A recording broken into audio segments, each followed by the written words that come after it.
so that may explain my also presence here in this very special gathering of this conversation. And I would say maybe that I'm very proud to introduce our artists. So maybe then we can also share the screen and maybe generally like see the works for the introduction. And then I have some sets of questions for our artists, which I hope will open more discussion.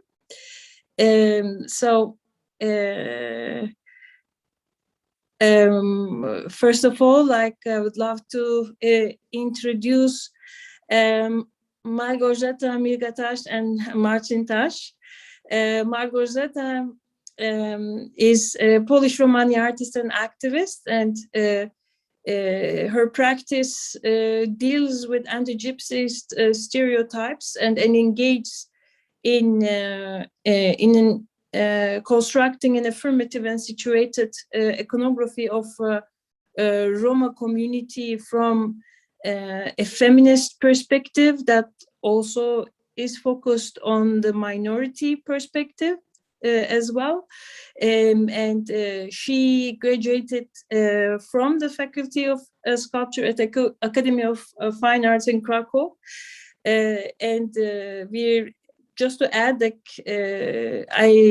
we have had the honor and pleasure to work with Małgorzata recently in Prizren for the third edition of the Autostrada Biennale that is co-curated with my dear colleague Joanna Varsha.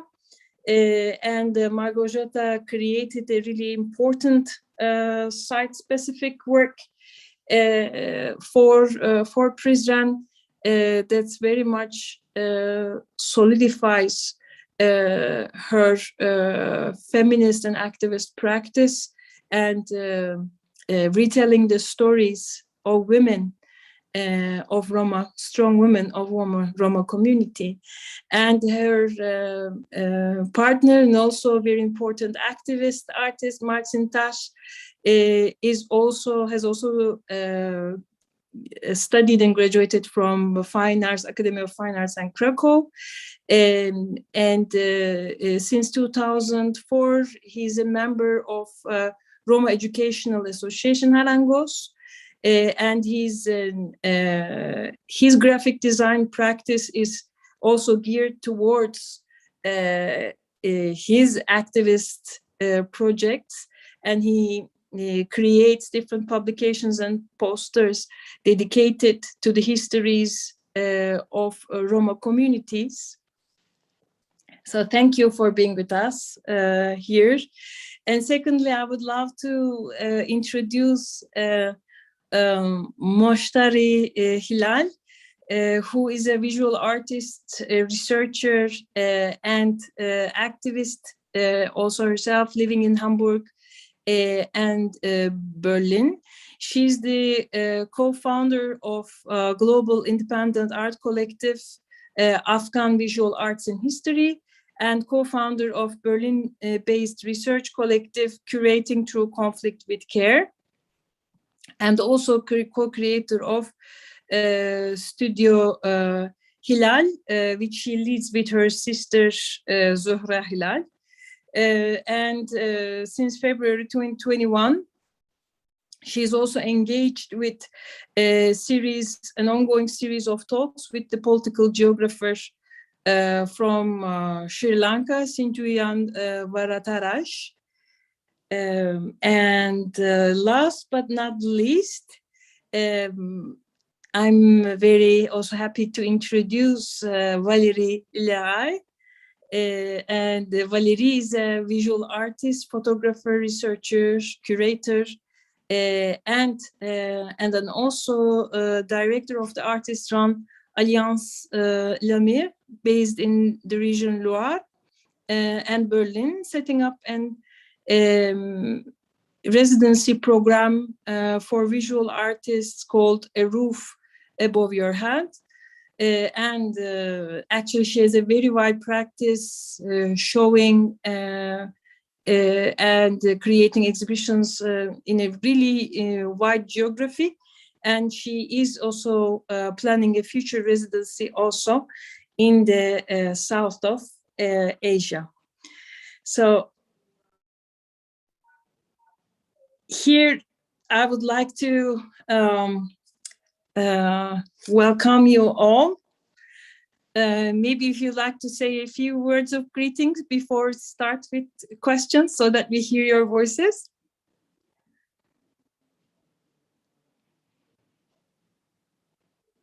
Starting from maybe Martin and Gocha, maybe. Hello, hi everyone. Yeah, we're glad to be with you,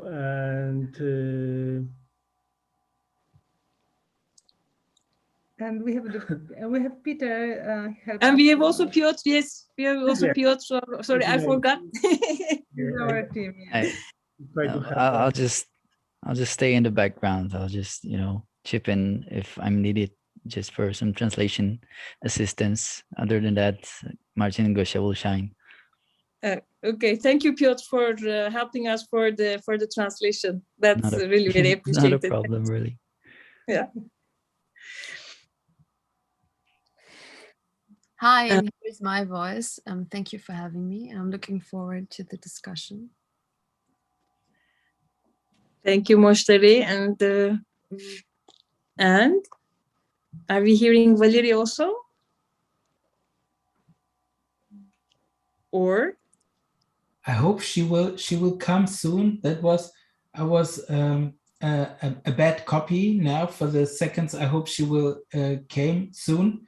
We have some technical problems, but I'm also very, very glad to have you all with us.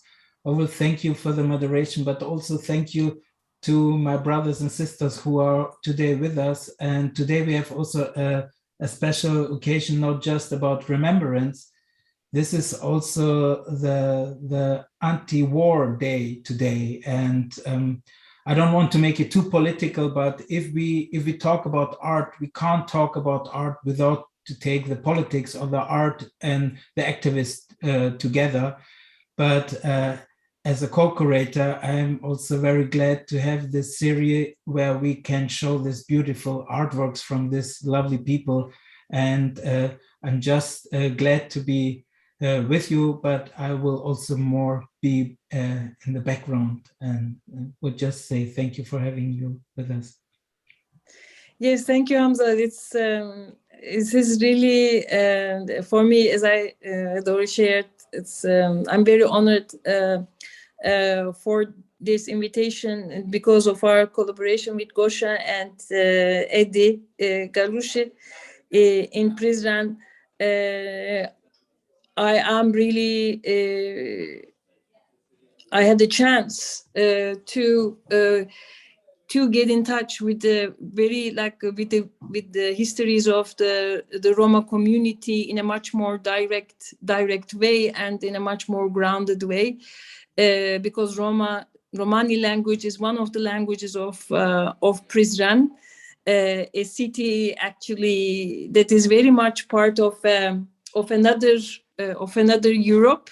Or like the communities that are where communities stand side by side in another kind of Europe, a bit maybe lost in time, in a sense like stranded in time, but it's so present also with our future desires for other kinds of living that we can create within the current political perspective of Europe and of the world, and then also another maybe greeting should also go to Delaine Delabas, also on whose work I had chance to write about during for her presentation in the Berlin Biennale. And these are, let's say, my two, let's say, intersecting threads leading me to this conversation, alongside, as I express my general interest in in the intersectional narratives, other narratives of political subjectivities and the stories that we need to own, or stories that we need to own differently, so that we can write them differently. If I may start, maybe with my first question, I would really like the focus on on this very crucial also day, the anti-war day, about the political engagements of the artist figure, especially today, because also having been living, let's say, as a migrant cultural worker in Europe for many years, I also come to recognize that there are certain communities where art carries a very different role, an emancipatory role, a role of resistance to talk about certain histories, and there is almost like these are generally communities with disrupted narratives, with disrupted histories that in a way which brings pain and power and imagination at the same time. And I would like to maybe start the conversation of the role of your roles as artists coming from such communities and taking on a very active, almost like lifelong pedagogical activist role with your works. And it's not generally about the communities, but there's also the aspect of let's say the outside world, I would say in quotation, the outside world, or the others, and then there is a constant also education that goes on. So how do you feel about such an artist role? What are the different positions and responsibilities that can be developed inside that? And how do you deal with this lifelong emotional labor in your work?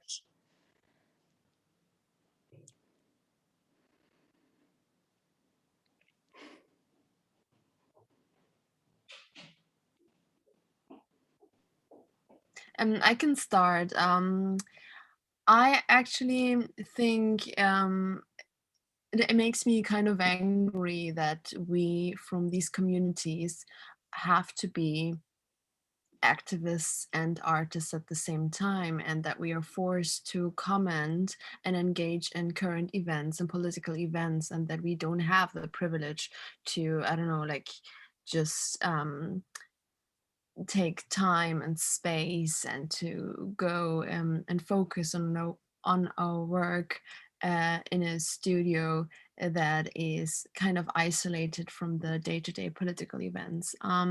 So it is, as you said, a painful position, but also a powerful position, because when you are part of a community that suffers from disruption and destruction and doesn't have continuity and doesn't have tradition that is linked to resources and institutions, you kind of have to fill in and do the storytelling and do the representation and do the research that otherwise would happen in different work of fields and not particularly being done by artists. So it's a dilemma, but also a very powerful and honorable position to be in.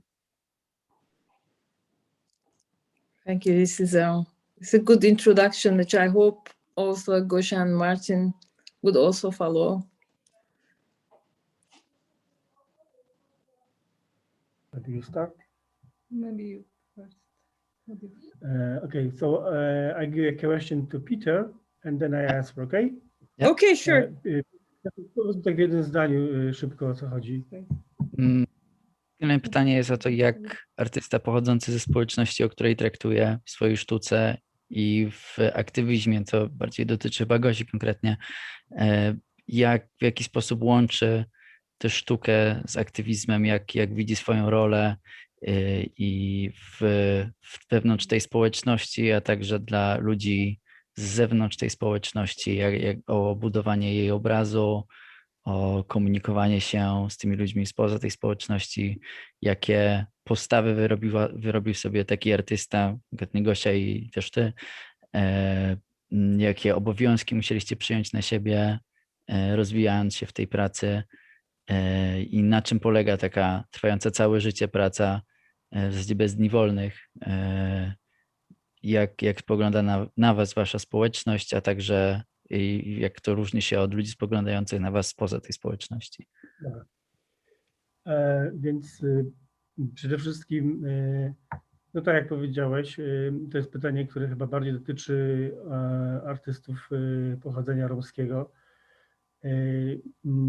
Ja jestem związany ze społecznością romską w ten sposób, że jestem mężem Gosi i mamy rodzinę i moja perspektywa zawsze była bardzo osobista.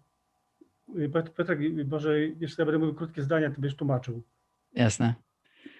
So, Marcin, as a part of a Roma family, because he wed into the Roma family, came into this world from the out. His stance on this is a bit different than Gosia's. Marcin? I tak jak było, tak jak zresztą zaznaczyliście w biografii, zaznaczyłem, że głównie zajmuję się projektowaniem graficznym i jeśli zajmowałem się projektami, które dotyczyły tematów romskich, zazwyczaj traktowałem je zadaniowo, ponieważ projektowanie graficzne jest sztuką użytkową.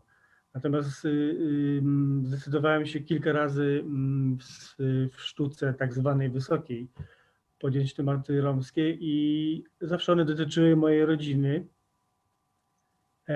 a szczególnie dzieci. I pierwszą taką pracą właśnie był cykl prac opowiadający historię, zaczerpnięty zresztą z fotografii dokumentalnych Ewy Justin, które zresztą przed chwilą obejrzeliśmy w zajawce.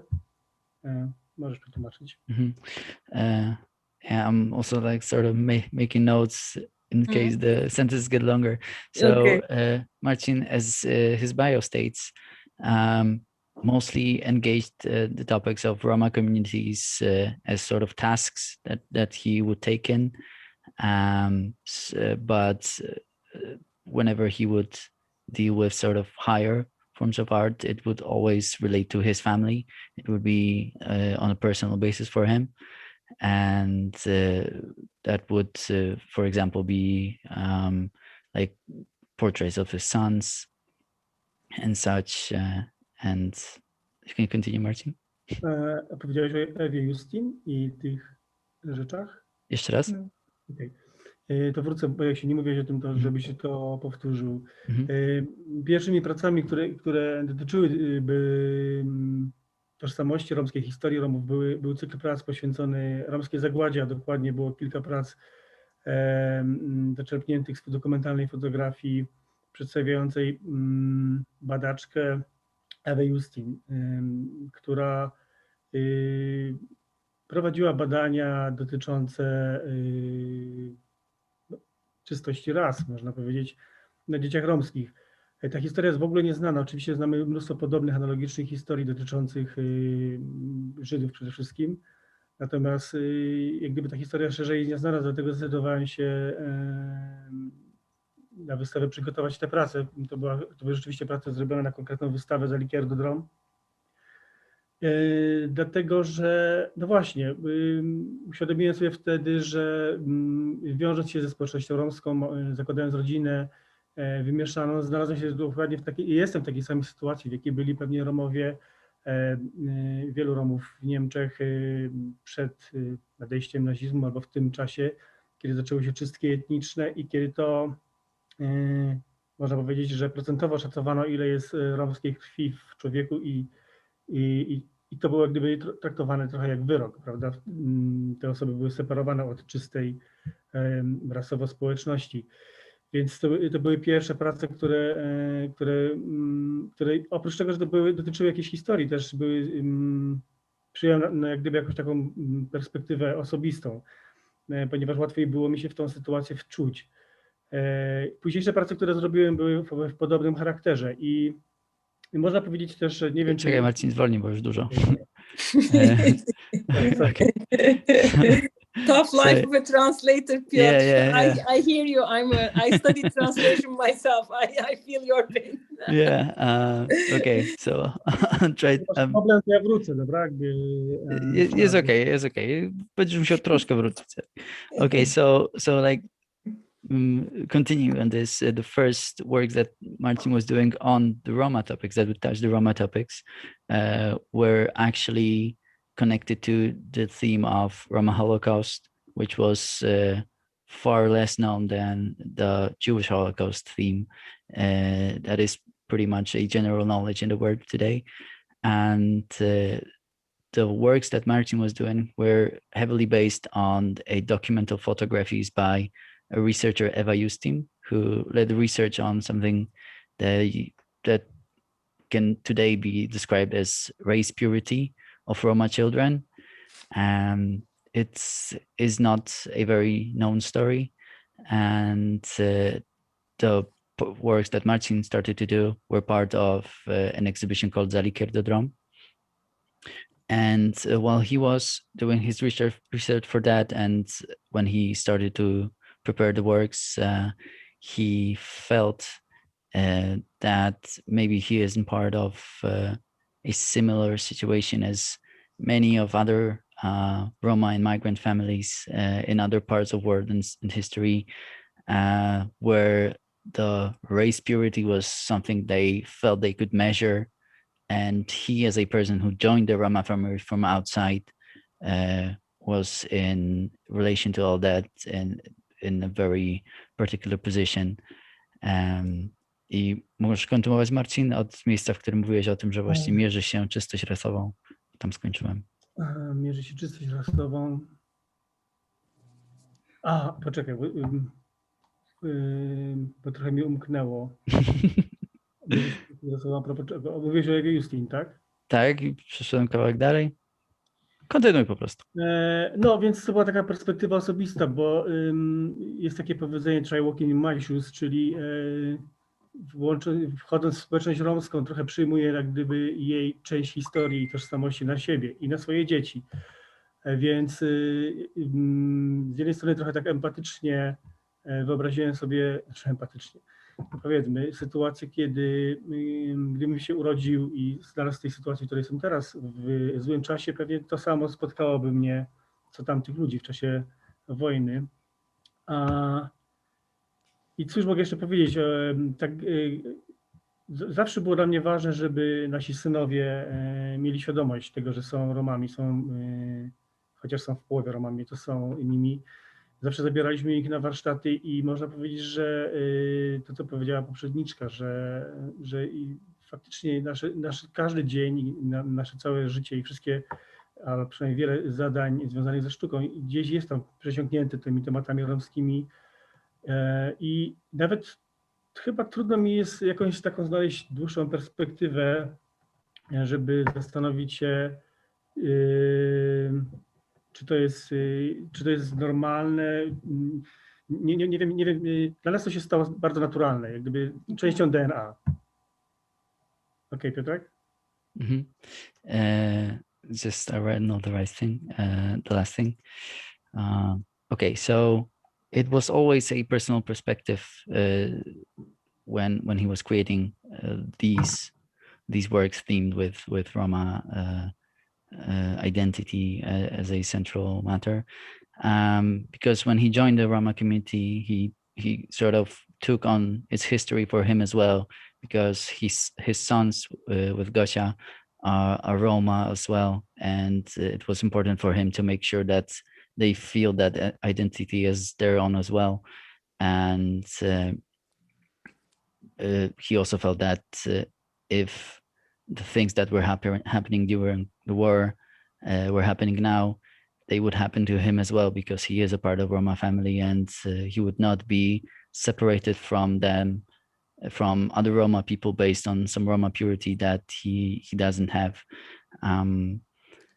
And continuing the theme of Marcin wanted his sons to remember their Roma identity, they would take them to workshops and some works that would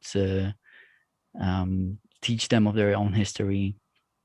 And he also agrees with what Moshtari said before, that their whole life as artists and activists working for the Roma community is soaked in that subject matter, and it's hard to separate their artistic perspectives from that subject in any way, and to find another perspective of how would it look if they weren't doing those activists and this type of art.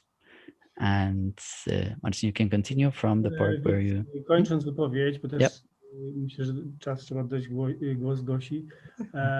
Ja nawet nie wiem, kiedy to się stało, że zostałem jak gdyby włączony w całe te działania związane z warsztatami, z prowadzeniem zajęć edukacyjnych z dziećmi polskimi, romskimi, naszymi, uczestniczeniem w wystawy i różne projekty romskie. Po prostu to się stało w jakiś taki sposób zupełnie bezbolesny, ale też nie było to kwestią kalkulacji. To się po prostu stało w sposób zupełnie naturalny.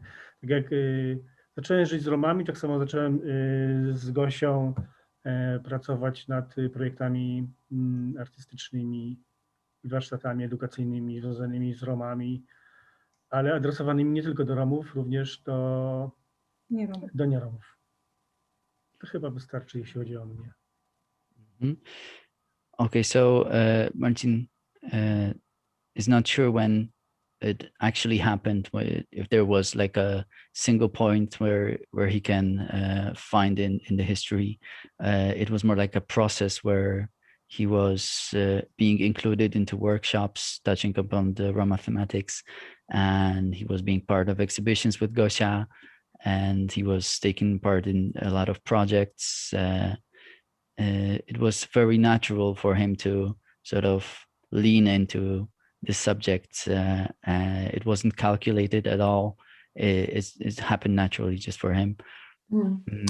And it was mostly due to the projects that were focused on working with Roma, but not only for the Roma, but also for the outside world, to sort of work on the perspective of the Roma people in wider audiences. Thank you. Thank you. Thank you, Marcin.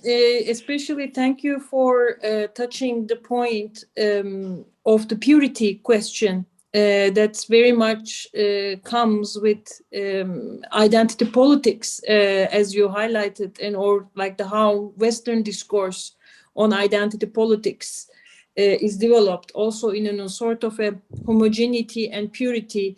And thank you for introducing or like kind of reminding us how important it is to like actually how communities stand together and survive is very much about taking a stance about this purity and creating their own mix and position in relation with others. So that's thank you for highlighting that. Thank you. Okay, maybe. You can also continue in the same way if you feel more comfortable. Kontynuować Like over the jako tłumacz. translation, yeah. A, że po polsku. Tak, że po polsku.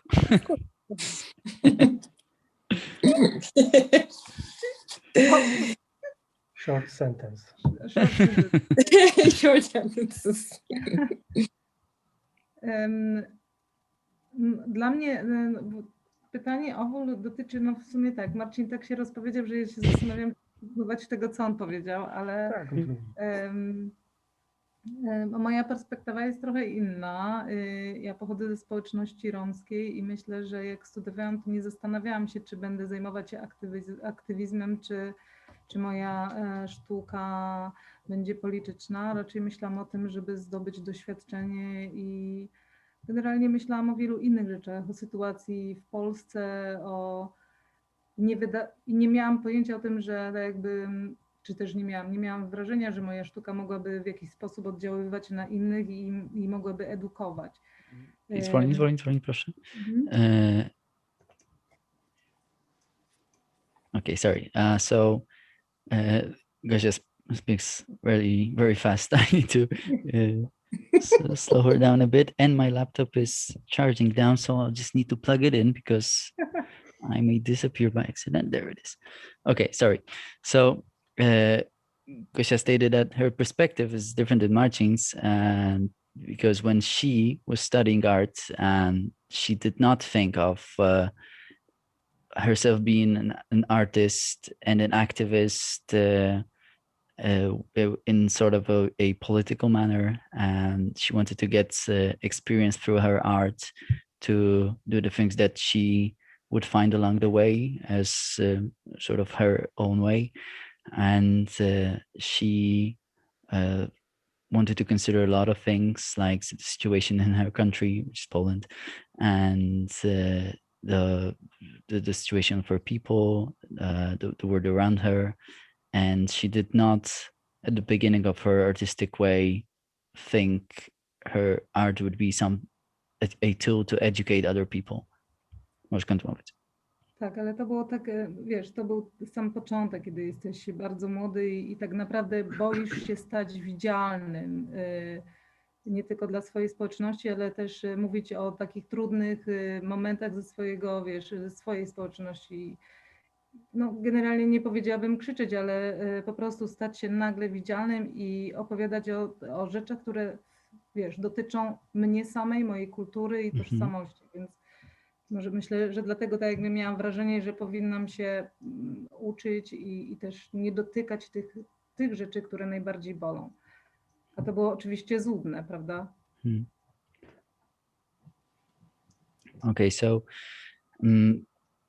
it was all like the very beginning of her own artistic way, and at the time she felt afraid to become visible in two ways. In one, to her own community in a very personal manner, like to show her own self to the people around her, to the people in her community, but also to become visible, to somehow make her own community visible to the outside world, to have some power of being able to shape the perception of her own community to the people outside, and she was afraid to wield that power and to also somehow become very fragile at the same time by showing herself to her own people and the outside world.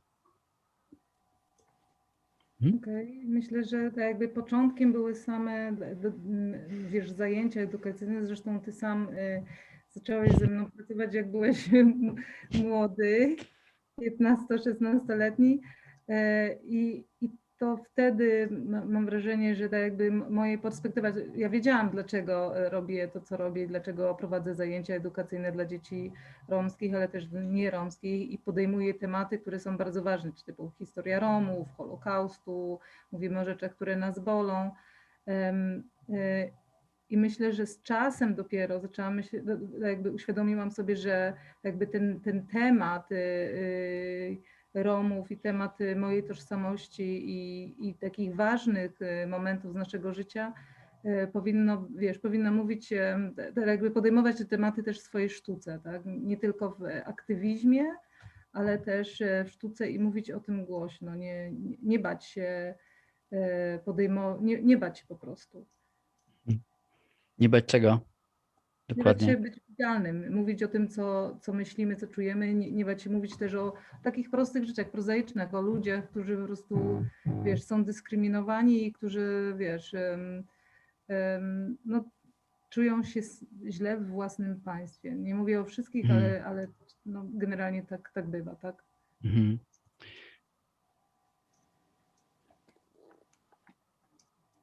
Okay, so the sort of the first breakthrough on her artistic, well, not artistic, in let's say in her own philosophy of art,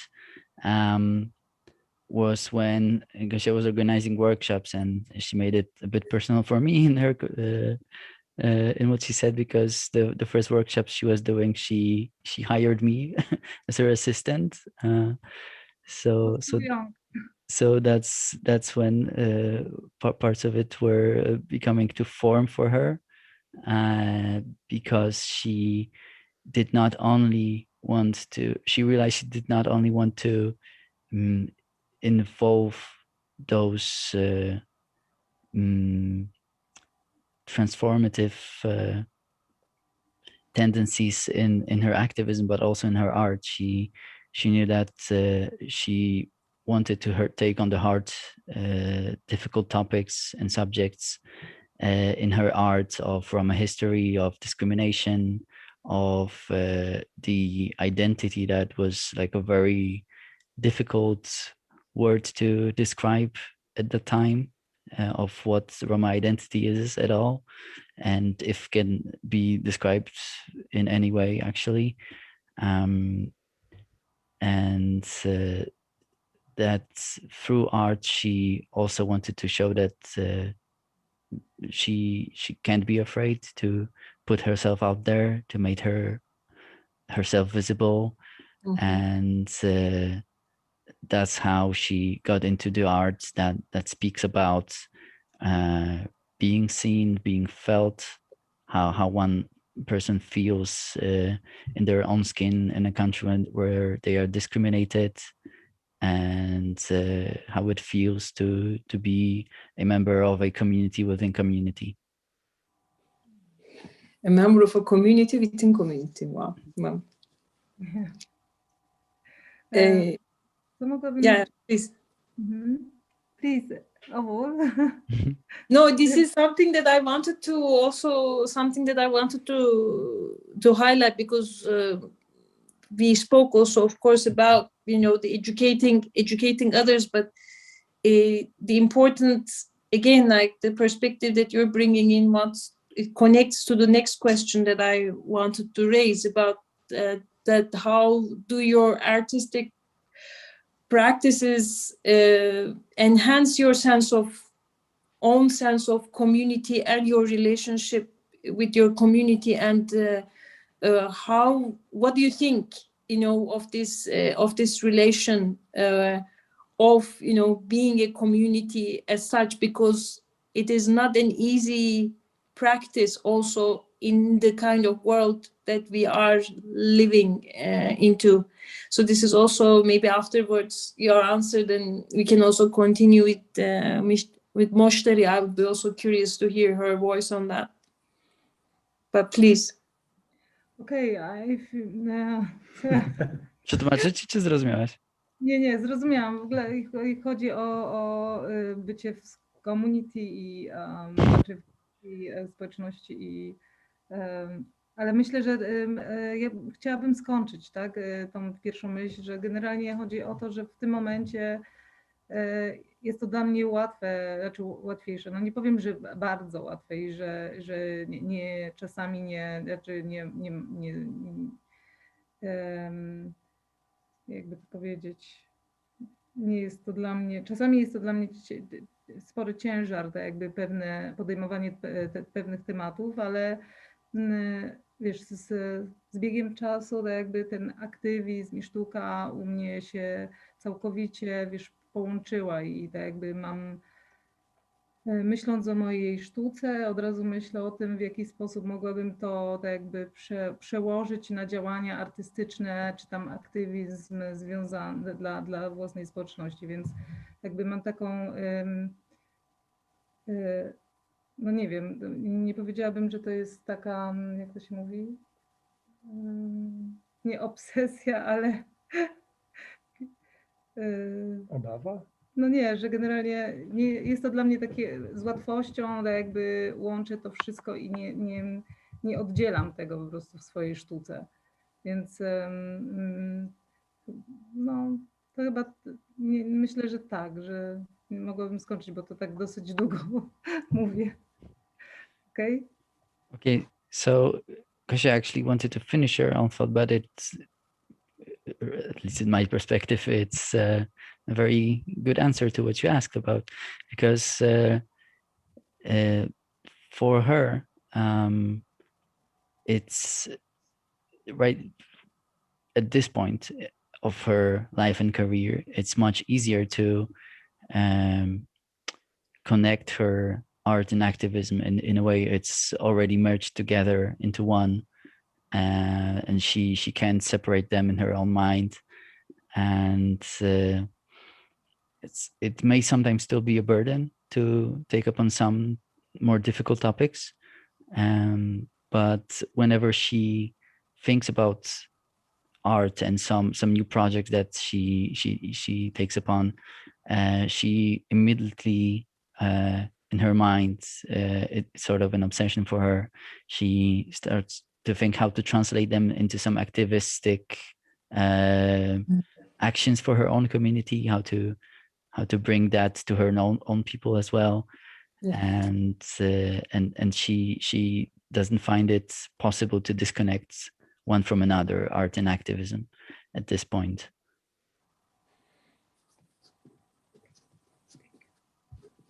Yeah.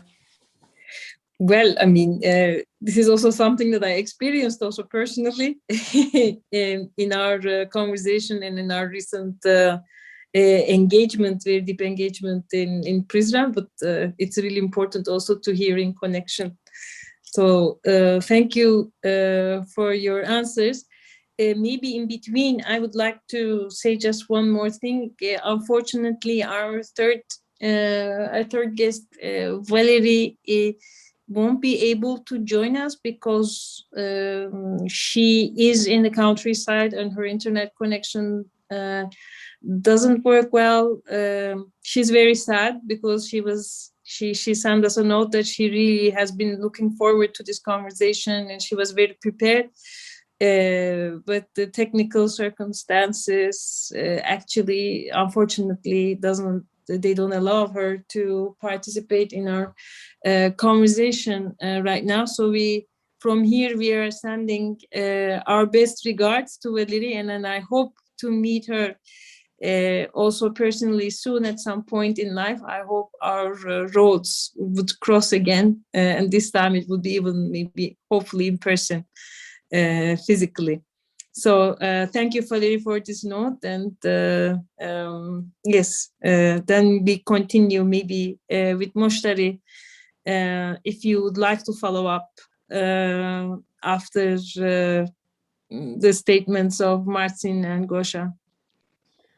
Yeah, I can very, very much relate to what has been said, especially the discomfort about being in such a position to create, but also maybe define the perception of a certain community, especially if it's a minority community, a racialized community, in the bigger society or in the mainstream.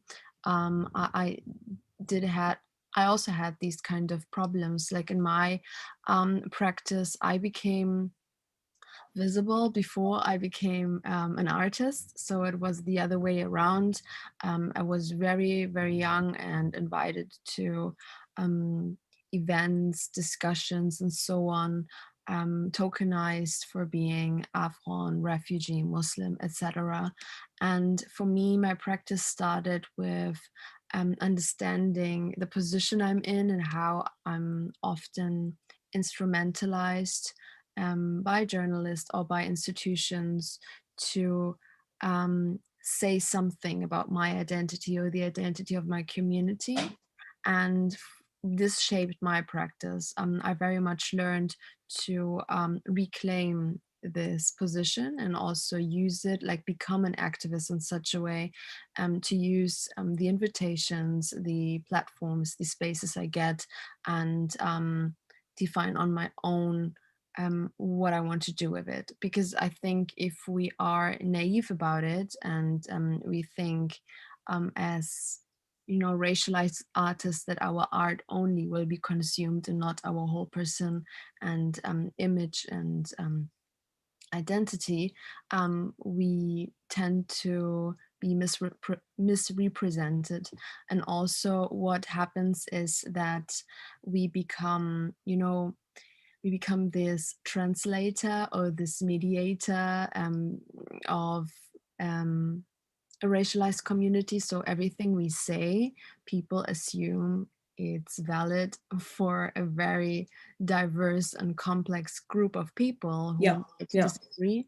And I think to also, first of all, understand it, but also translate this into an artistic strategy, that was important for me. Like what I did, for example, is on the one hand, make radical subjectivity as my work philosophy. Like it's very important for me to always speak from the I, like I do this is my experience, this is my family archive, and not from the we, because I'm very scared of the we and very scared, afraid, and also humbled by the shaping of a perception. And that's also what I, for example, tend to do is I create I create fictionalized documentaries of my family archive. Like I try to never fully use what the reality or represent real people, but always try to draw people who don't exist or details that actually don't exist. Sometimes I also, for example, I had this series of work where I used family photography, and it was about intimacy and how people, like family, is gathering in the private space. And that I changed the patterns, I changed the food, I changed scripture, so it didn't make fully sense, because I didn't want my work to become ethnographic source for the white gaze to translate and to understand my community. I wanted it to be an artistic work, and therefore surrealist elements confuse the documentary or like the ethnographic approach to my work. Like this is what I tried to do. Yeah, thank you, Moshtari, for bringing up to this. Of course, I wanted to expand a little bit about on the question of tokenism and being a token, and this is also such a fragile point while voicing concerns or like personal positions. That because of, let's say, stigmatized histories or stigmatized like positions of given or like kind of almost kind of projected by the white gaze, then it can easily fall into being a token or constantly question and push against this position of being tokenized. And this is also a very hardcore struggle, I would say, for a lot of artists with similar spirits or similar states of mind or like positions of engagement for their own histories. But may I also ask how I understand, and also from the events that you're organizing, or also from the organizations that you are like leading, that you also take on a confrontational approach about this change, this shift that you are talking about. So if I may ask, what changed in the conversation, or do you see any improvement? Then I would say also improvement, also in quotation. I would be very curious also to hear about in connection to what you stated. You mean like the shift from being like from these positions, from the journalist positions, on those who are reading your work or those who are writing on your work? Yeah, so basically it's like this shift from being like passive about the activist element of your work and then being confrontational about it. And I became very confrontational. And what I experience is that people don't really understand how this can be part of an artistic practice. For example, the talk series that I did with Sindujan were very much political, and they were very confrontational and provocative. And people asked me like, what is this? I thought you're a visual artist. Like I thought you're an artist. Like, why do you do this? And for me, there's like no boundary. Like if I came to the point where I feel like everything I do is part of my artistic practice, and it's like different forms of engaging with the world. And like if I speak, that's also artistic practice. I don't want to limit myself to like, because of course I love the medium of drawing and I do draw, but I think everything else is also part of the artist persona. Like whenever we step out of our private individual life and go into a situation where we are being observed and listened to, we are kind of responsible. And this responsibility for me is part of my artistic practice. And and the confrontational, like becoming confrontational about these things, I think the reaction is that people find you problematic. And I do understand that this is probably closing a lot of professional doors, but also opening up others. I think in the end, the way we talk about things also defined the working opportunities that we become, and also defined, for example, how mainstream or commercial our work can become. And I think the more political or confrontational you are, the less I don't know, I don't find the word, but it's the less accepting the world is about your work. But on the other hand, those who engage with your work, they are maybe also the audience you want to have. So it's like positive and negative. Yeah, it's interesting. It's interesting what you said, and I maybe on another like. If I may extend one more step, then I would also pass the question to Marcin and Gosha. That you're saying, of course, there is no boundary in between. And I find it also very interesting, while your fragile position, you're saying, it makes you even much more careful about the I and we and the line in between. And the more that line is becoming dominant, the less is actually the more that your discursive, activist, and artistic practice merge into each other. So I find this really very interesting, what you are saying here. If I may ask, do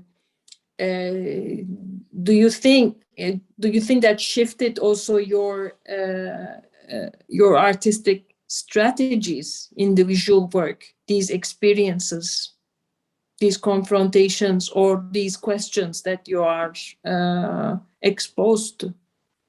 I think my most confrontational experience was like now in February, March, when we did the Nazi Hintergrund or Nazi background conversation. Like it really triggered Germany.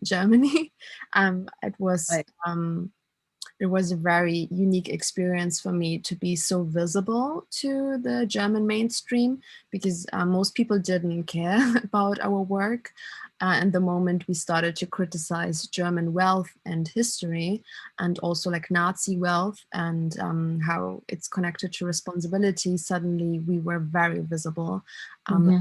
All German press started writing about us, and also they wrote about us in a way that tokenized us again. You know, like suddenly it was less the profession. Like, for example, we had this one TV interview where they didn't write our profession. For example, political geographer and artists, they just called us activists, because it was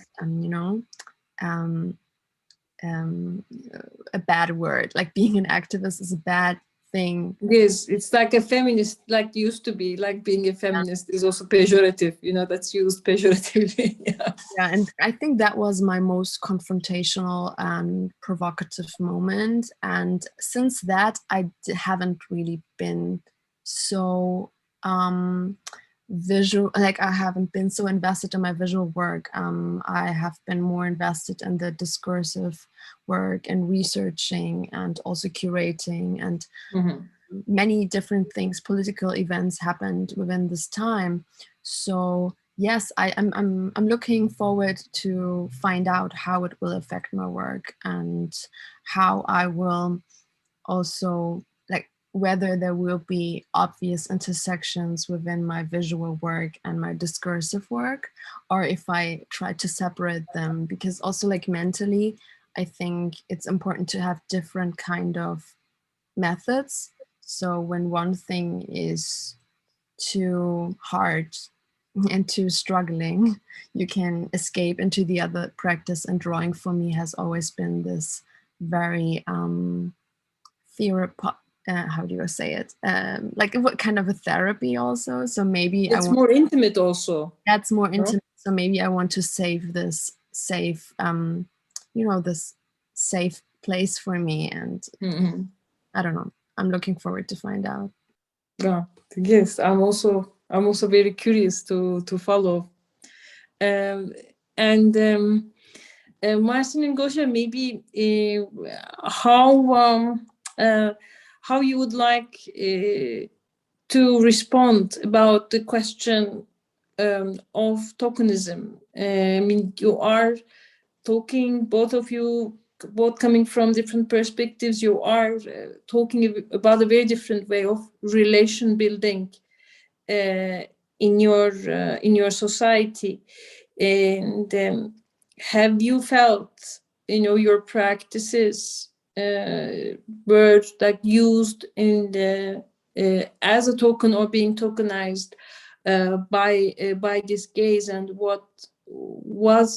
how was your survival strategies or resistance strategies for that, if such a case had happened? So I would love to hear about, because coming from the engaged communities and also developing engaged practices of art may also position artists, as Moshtari has been very clearly explaining, into these very fragile positions about their positions about their personal positions in the society. So. Przetłumaczyć coś?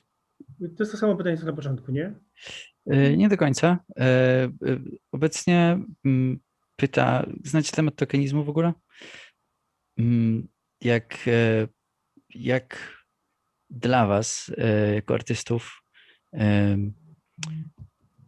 którzy mają różne pozycje, dlatego pytanie jest i do ciebie, Marcin, i do ciebie, Gosiu, wewnątrz waszych społeczności macie różne pozycje i pochodzicie z różnych miejsc, macie inny background. Czy wasze prace były kiedyś wykorzystane przez ich odbiorców w jakimś takim szerszej perspektywie, jakaś taka, powiedzmy, szeroka publika, jakaś taka, nie wiem, nazwijmy to ciemną masą, czy kiedykolwiek wykorzystała i interpretowała wasze prace w sposób, który nie był przez was zamierzony być może, albo były one w jakiś sposób uproszczone i sprowadzone tylko do takiego jakiegoś prostego symbolu albo do jakiegoś bardzo spłyconego znaczenia, co was mogło wpychać jako autorów tych prac w bardzo delikatne pozycje, poniekąd wypaczało znaczenie tych prac, czy nawet dawało tej szerszej publice, w cudzysłowie, jakieś takie narzędzia do wypaczania dyskusji i o tych samych tych pracach i o waszej działalności jako aktywistów. And maybe if I may just add on top of that, because I'm also asking, being very interested, knowing the current political fragility of the Polish society. I believe also the Romani resistance and Romani position is one of the really important also breathing points for this extremist atmosphere that has been triggered over years in Poland. So that's also in connection with that. Dobra, to ja zacznę może w takim razie generalnie, faktycznie może to Gosia ma więcej do powiedzenia w tym temacie, ale oboje zawsze rozważamy, czy to dotyczy mojej pracy, czy Gosi. Możliwości takie, że może się zdarzyć sytuacja, kiedy zostanie zaproszona do wystawy lub dyskusji lub uczestnictwa w projekcie, którego temat jak gdyby wymknie się spod kontroli albo zostanie niemal instrumentalnie artysta czy jego praca wykorzystana w trochę innych celach. Mi osobiście coś takiego się nigdy nie zdarzyło. Może też dlatego, że w moim przypadku sprawa jest trochę też prostsza, bo kiedy zajmuję się, tak jak powiedziałem wcześniej, projektami graficznymi, czyli tą sztuką użytkową, jej zrozumienie zazwyczaj jest oczywiste i tam trudno narzucić jakieś z zewnątrz konteksty dodatkowe. Jeśli chodzi o sztukę znowu tak zwaną wysoką, to takie ryzyko istnieje, na przykład bycia zaproszonym na wystawę, której idea jest nie do końca taka, z którą my się utożsamiamy. Chcesz przetłumaczyć? Tak. In general, whenever Marcin, Gosia plan to either create something or exhibit something they have already created, they discuss it between themselves. If maybe a particular piece or entire a series of works may become part of a discussion where sort of this discussion itself gets out of control, or a particular piece becomes instrumentalized in some way or tokenized. And for Marcin, it doesn't happen a lot because of the nature of his work. He mostly works with as a graphic designer, so it's hard to sort of add on some different outside contexts that he wouldn't want to have there. But in like the higher art forms that he also does, and Gosia does a lot, there is always a risk of that happening. Możesz kontynuować.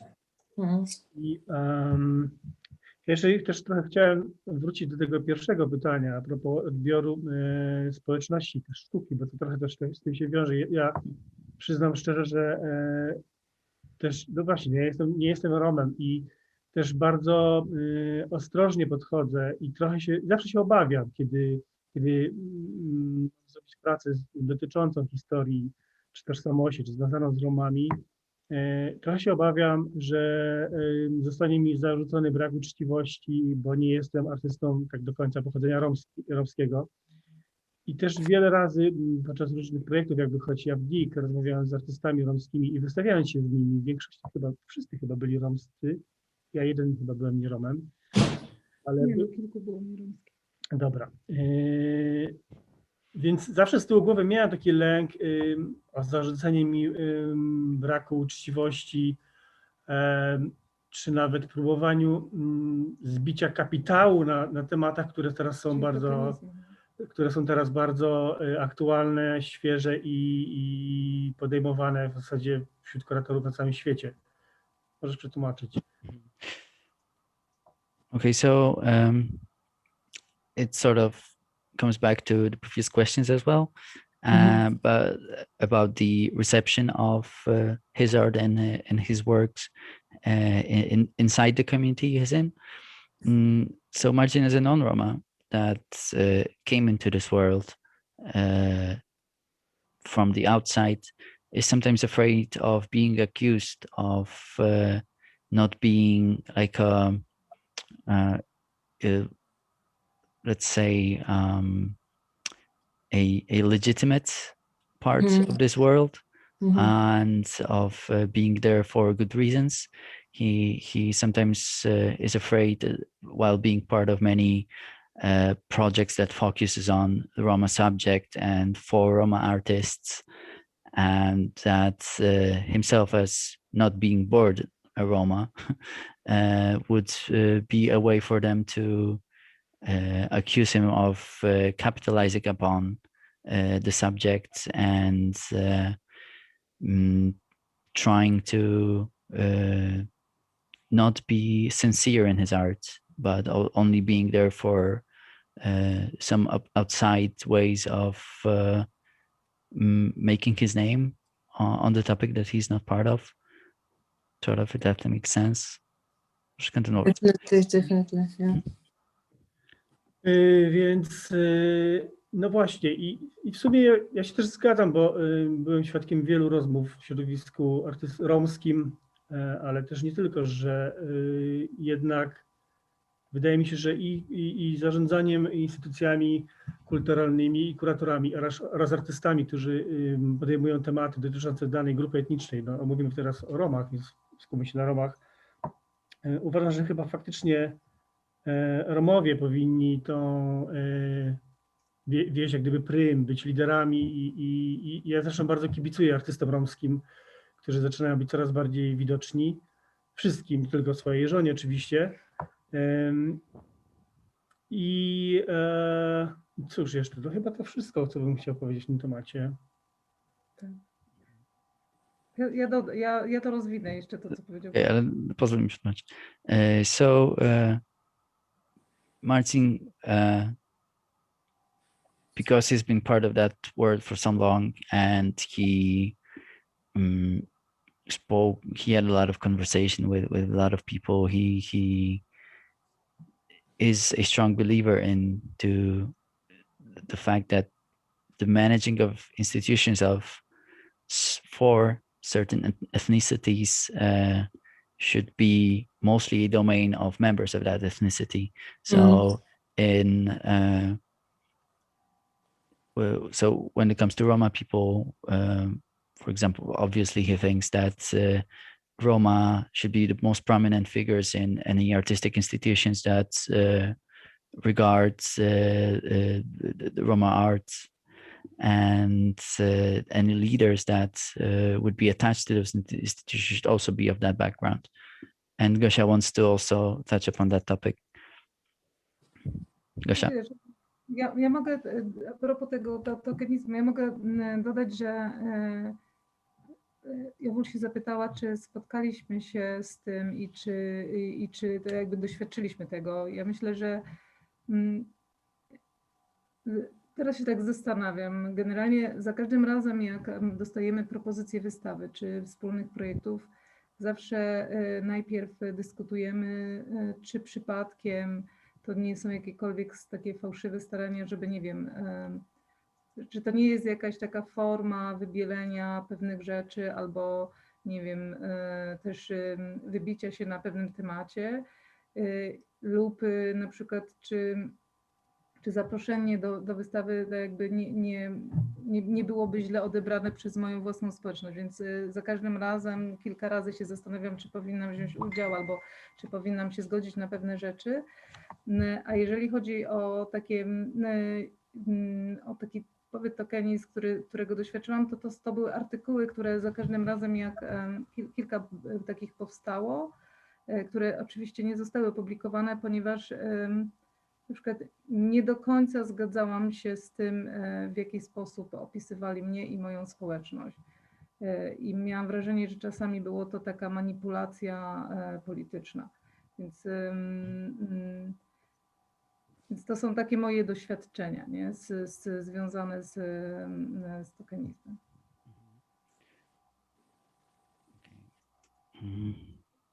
So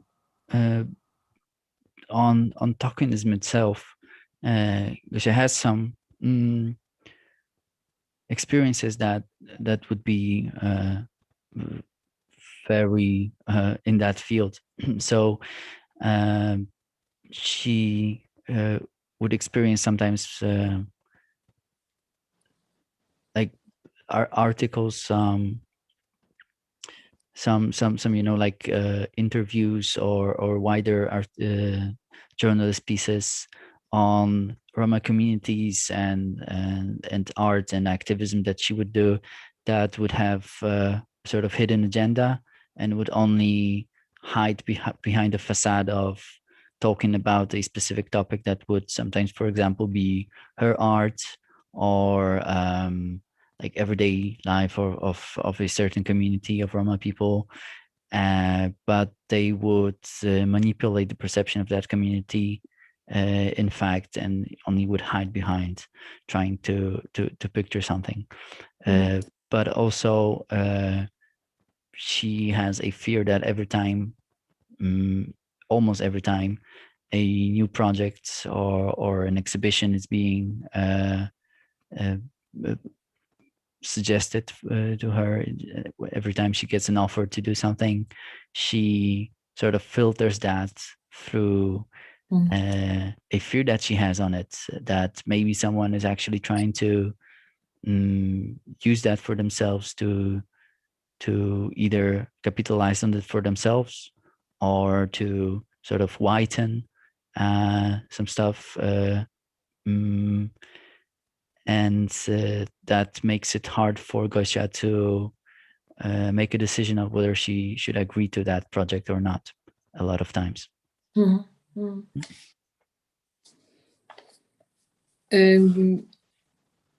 I would say,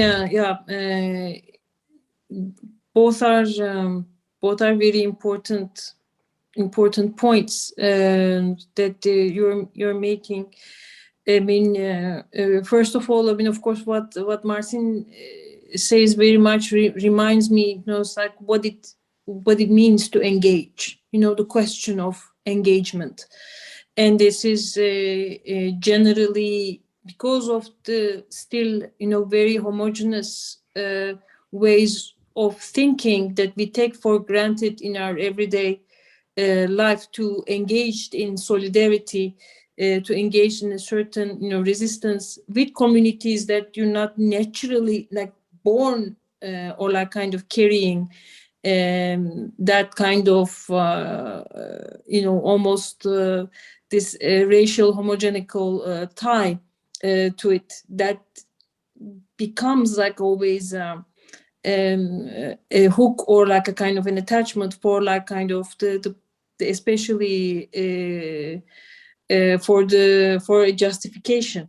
no, which I find, and also if I may add, which I also find very difficult, and also in my own work as well. For example, in coming from Turkish background, when I speak about the Kurdish struggle, about the position of Kurdish women, mostly I get the question, if I'm Kurdish myself, then I have to explain that I don't need to be Kurdish, of Kurdish origin, to be able to defend those values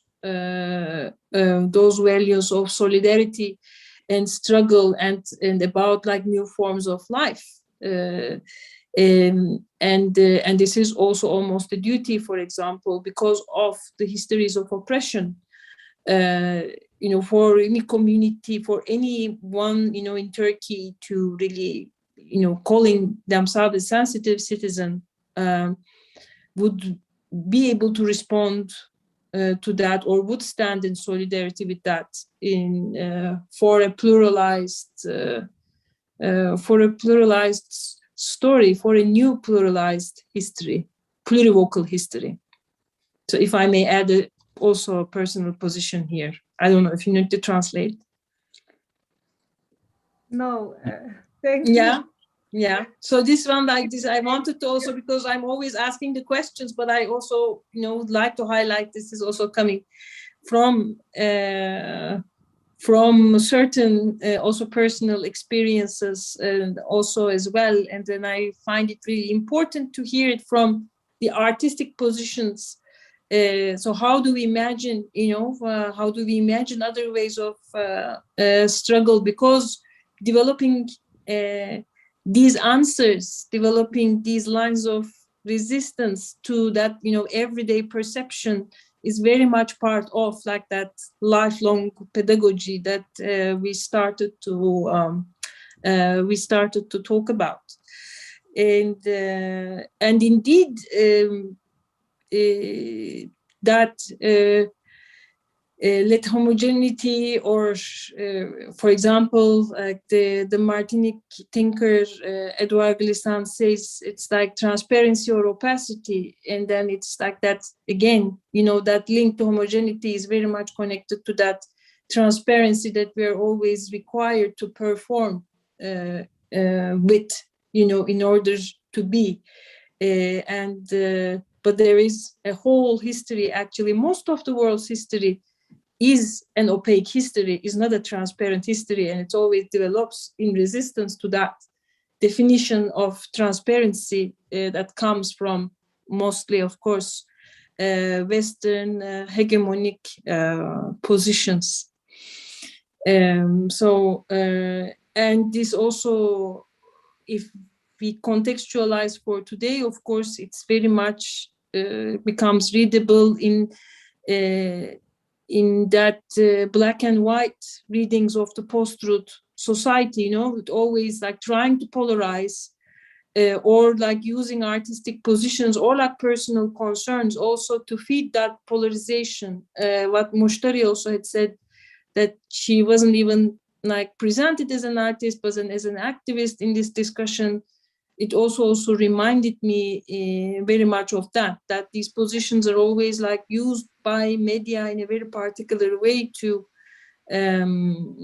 for fueling up that polarization that is also very much connected to that homogeneous perception or like transparent perception of society and world history. Yeah, if you'd like to respond, I don't know. Yeah, I found the discussion really interesting also about the question of, is it my position to do certain work if I'm not part of the community? Is my position to talk about something? It's not if I'm not, in that specific position, because sometimes I'm also asking myself these questions. For example, when I'm being invited to certain events, exhibitions that are really looking for female perspectives from Afghanistan, like from the country, I tend to reject the invitations because, not because I can't talk about it or I don't feel solidarity towards Afghan women in, like Afghanistan, but like from a structural and economic point of view, sometimes like rejecting certain invitations also is about not taking away opportunities, because often our topics are so niche and so limited, like there is so few opportunities in general. And then for me, as someone who lives in Germany and who has a German passport, who speaks fluently German and English, I get more opportunities than other artists. So for me, it's also part of my practice to reject and to not speak and, like give someone else, like the whole saying of passing the mic. I think that's also part of it. But on the other hand, it's also important to have like an informed solidarity, because if you're not really feeling comfortable because you're not informed about a certain issue, maybe not talking about it or just like naming someone who could do it instead is also maybe a bigger act of allyship than talking, than giving like not the full picture or a stereotypical picture or something. So for me, these two are very like my personal strategies to not take away from someone else. Yes, yeah, yes. I think this is what you're pointing out is also very important, because indeed, you know, there are always like certain privileges, let's say, by living as part of that European community in one way or the other, while always trying to develop resistances to its mainstream narratives. And it brings also other kinds of responsibilities to give more space, or to enable more space to voices that are generally rendered inaudible until a moment of crisis happens. You know, that's generally also how the world history, how the mainstream media positions generally also treat conditions or like topics as such. So thank you for pointing that out. If I may continue, maybe it's really like a very, very nourishing, a very engaging discussion. I would like to maybe conclude with one more question about storying otherwise, that comes from a white female thinker, a really important thinker who is very much aware of her whiteness and of her position, Donna Haraway. She is talking about the necessity of storying otherwise in order to survive on the earth, in order to create a different mode of cohabitation in the world today. The same time, I think with all of your positions here, you're coming from communities of strong histories, communities that stay together and that resist through actually through the exchange of stories that come from that communicated from generation to generation. So what would you think about the concept of what does it mean for you coming from such histories, such, you know, positions? What does it mean for you storying otherwise, or telling stories differently, or owning your story?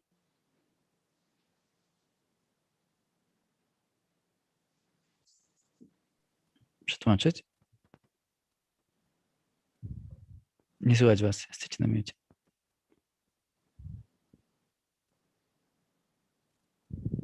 Okay, no. Maybe you first. Okej, to wiesz, to przetłumacz, Piotr, tak żebyśmy jak gdyby w pełni mieli rozeznać. Övül mówi o takiej szerszej perspektywie autorki, która nazywa się Donna Haraway, if I'm correct, o takim opowiadaniu inaczej, opowiadaniu historii w inny sposób, ponieważ on napisała z perspektywy, I'm sorry, my dog is whining. Spokój. Wants to go out. I think so, yeah. What language am I speaking now? Polski. Okay. Polski, yeah. O tym, żeby opowiadać inaczej, żeby wziąć, żeby przekazać własność autorstwa nad historiami danych społeczności tym społecznościom, o stworzeniu nowego modelu współistnienia na Ziemi, i odnosi to do tego, że na przykład w waszym przypadku, znaczy w przypadku Romów, powiedzmy, jest to społeczność dosyć innej historii, która poniekąd społeczeństwu większościowemu stawiała opór poprzez wymianę doświadczeń i historii razem z innymi społecznościami, które były uciskane. Tak jak na przykład, przynajmniej z mojej perspektywy, także jak historia wyzwolenia osób czarnoskórych nieco też wpływa na historię wyzwolenia, inaczej na podejście do tematu wyzwolenia osób romskich ile ma to sens dla ciebie, Gosiu? No bo to jest twoja perspektywa, tak? Trochę tak, rozwijam dla ciebie. I pytanie dąży do tego, co dla ciebie znaczyłoby opowiadanie w inny sposób, opowiadanie historii w inny sposób, w taki bardziej własnościowy dla osób z mniejszości.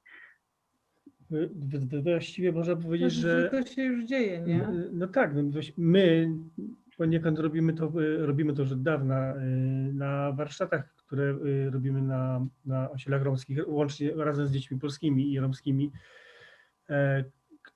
gdzie historie często dotyczą bohaterów, osób pochodzenia romskiego i są to historie opowiedziane przez samych Romów, często napisane przez Romów, jak Jana Mirgę, opowiadają bajki. Często są to historie zmyślone, a czasami są to historie, które miały miejsce. I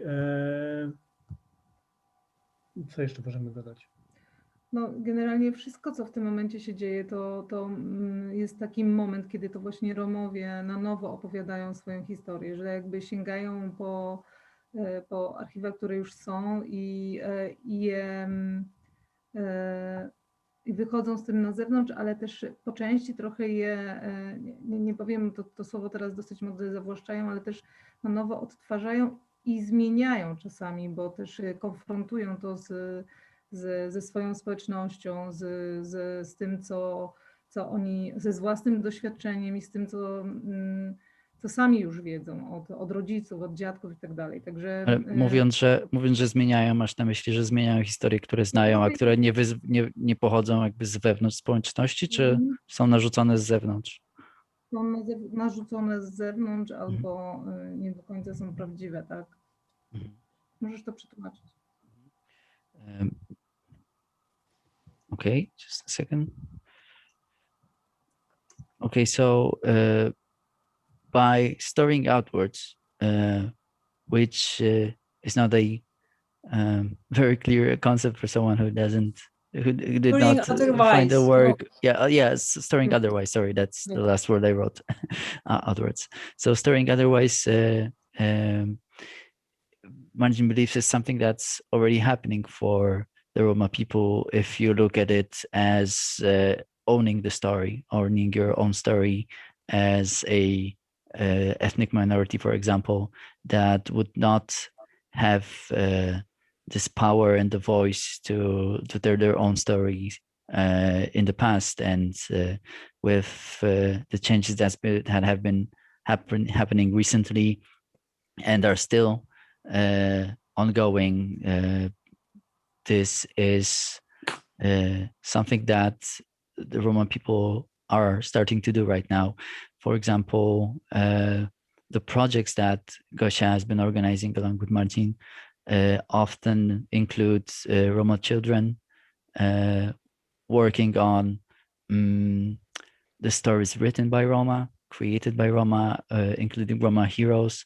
Sometimes these stories are altered versions of the stories that they've known before, that came from the outside world, let's say, that would come from the major communities, and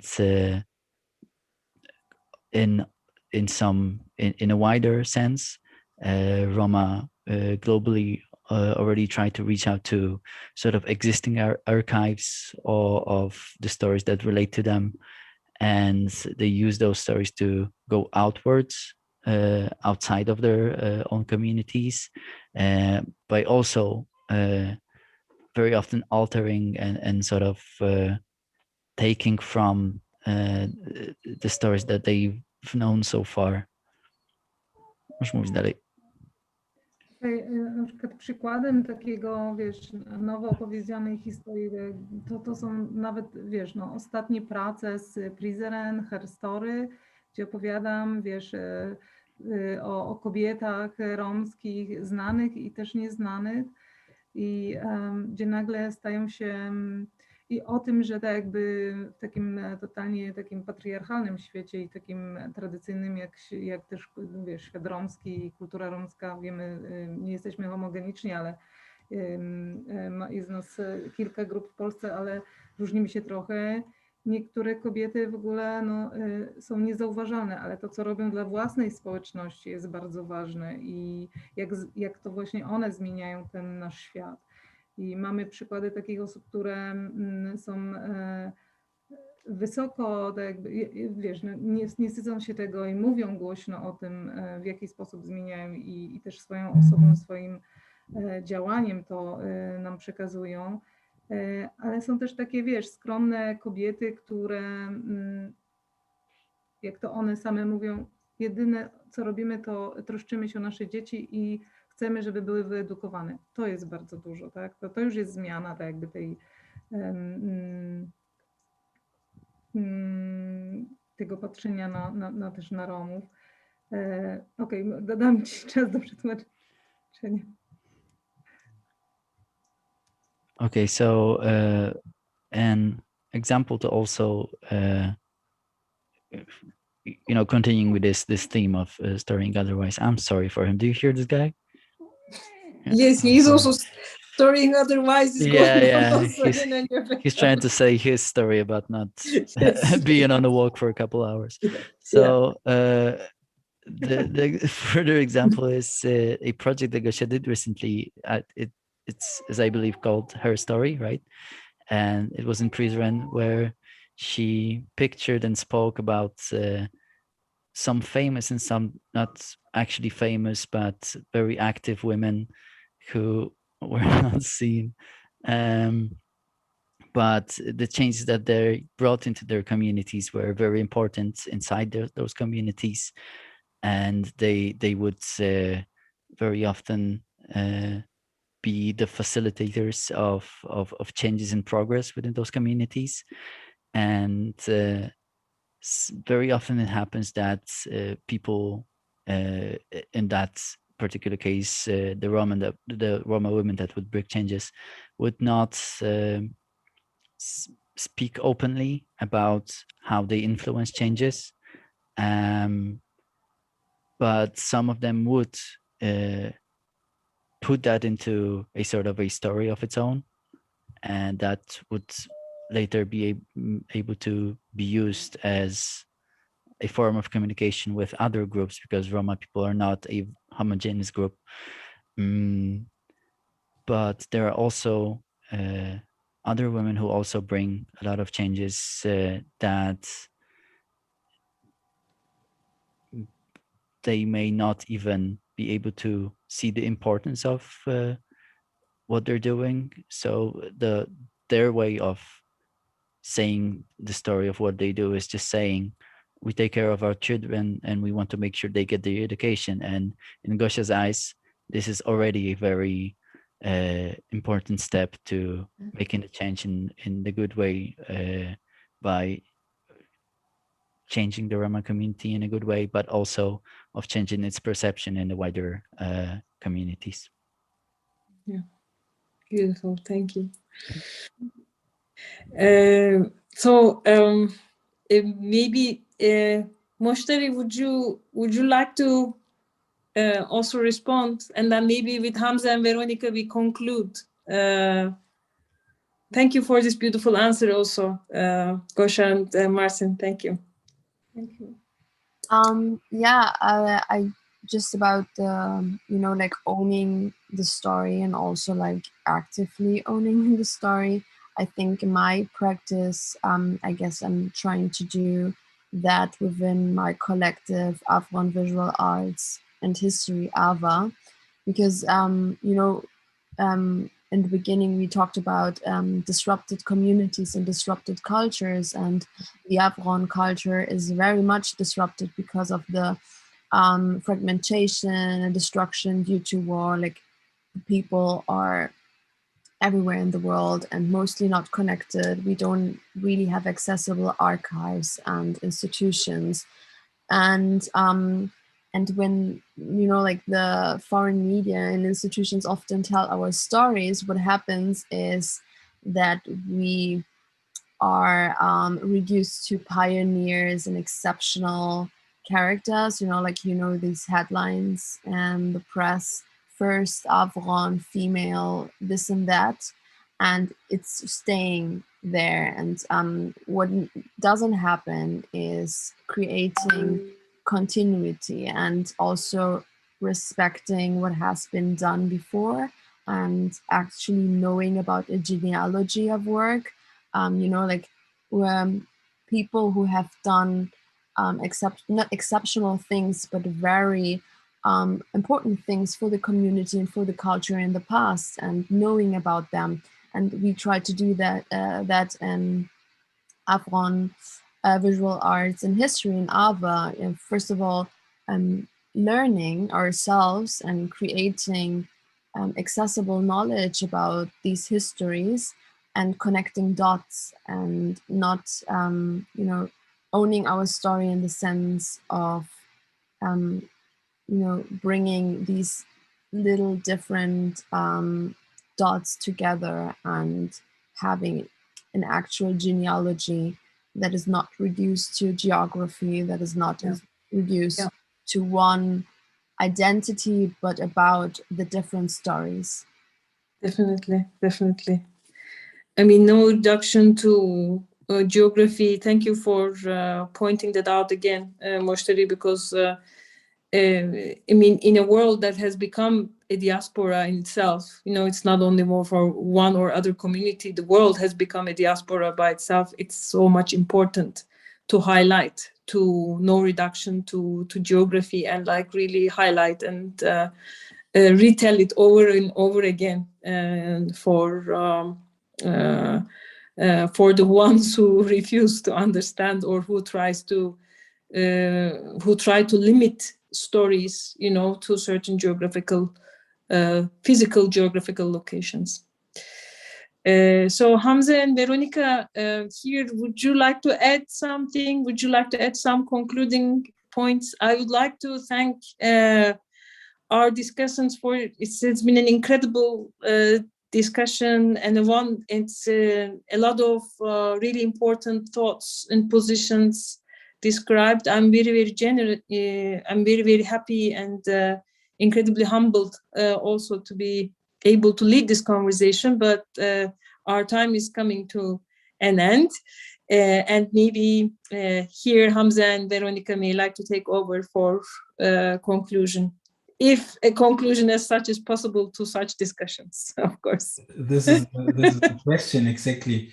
But first of all, thank you, Övül, for leading and moderating this beautiful discussion, but also thank you to these beautiful artists who give us also again a strength to be on the right way, to pass this together, and true allyship. And what makes me personal also feel now, again, thinking about what Moshtari said, always to think about the position that we have. Also me, as somebody who is coming from Prizren, I still would say I'm one of the privileged persons, even if I could say yes, but I had also this refugee and whatever for stories. But what I had was a grandma who gave us the possibility to make this own world with superstitious. So superstitious is the richness, and this is what I would like to give to the youngsters again back, because this is something that I even never asked her why she do what. So she have always if she stand up with the right feet and this kind of strange things. But if I think about now, this is such a richness, and it's not written, it's always passing by saying or giving through. And this is something that exactly who owns what for story. I would say we own the story of our elders, and this is our richness that we have to give it through, and to have this possibility also with Delaine Labar to be curator.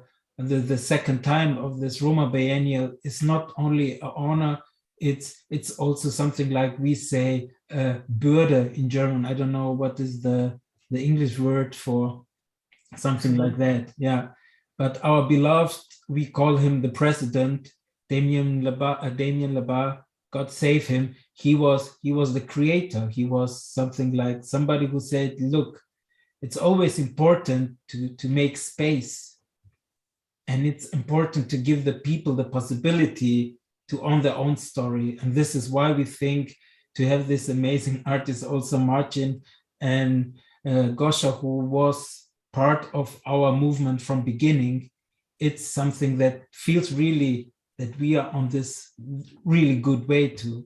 But what means it to own their own stories in nowadays, tomorrow, or the next days? Because if I mention 1 year ago with George Floyd and the Black Lives Matter movement, now I feel in a way very, very sure that this is now something that especially also Germany realized. But on the other side, I got it also from so-called socialist people who are kind of comrades to us, who say, yeah, but now it's enough. I don't know if it's enough.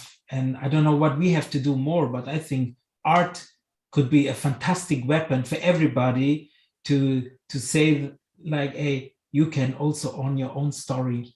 So please try it in a way. For that, I'm just very, very happy to have this beautiful conversation. And thank you, Piotr, for translating, because it was not also easy, especially if the dog wants to go out. But I would give the last words to my brain, to Veronica, because without her, nothing would happen. So I would just speak.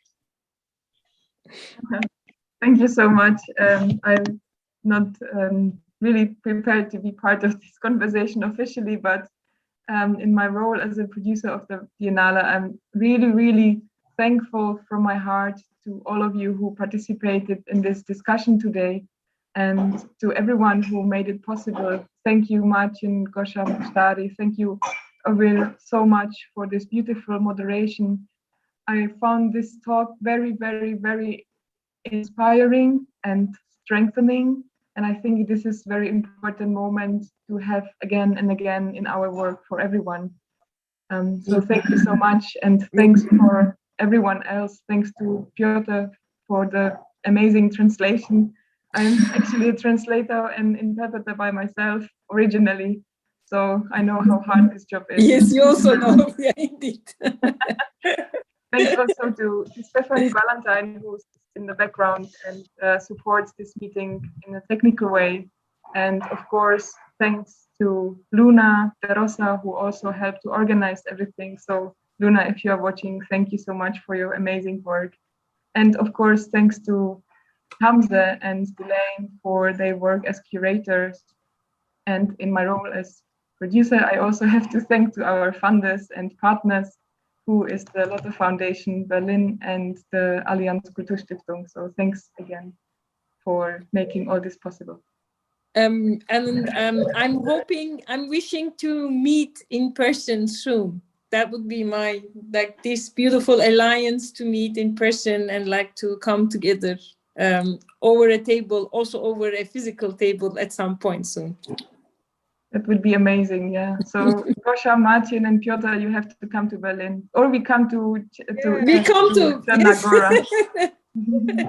Thank you so much for great conversation. Yeah, really. thank you.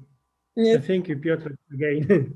Thomas. And we think we meet soon together with you in Berlin. I hope we're gonna move to Berlin. Well, we Next come to summer. the mountains. We come to the mountains. That would be a nice occasion. Oh, Why not? We invite all of You're you right. to Czarnogora, and yeah. Yes, I would love to. We'll all love Yes. the place. Yeah. Yeah. Thank you so much. Yes, Thank you.